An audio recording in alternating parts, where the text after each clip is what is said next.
Okey, menarik. Jawapan yang menarik daripada kedua-dua panel kita. Cik Yazid dan Cik Tambah Azli. sikit je. Ya. Supaya kalau ada dua syarikat yang menjual CPO yang sama, lebih baik beli daripada FGB. Sebab apa dia boleh integrate data dengan FGB. Sebab CPO crude palm oil daripada syarikat yang lain tidak menyediakan data integration.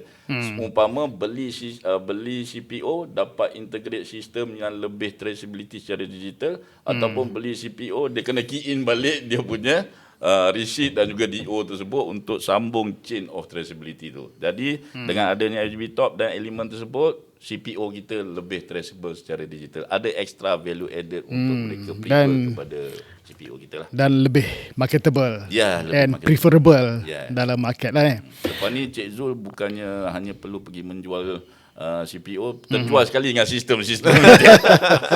Boleh topang sekaki. Topang sekaki.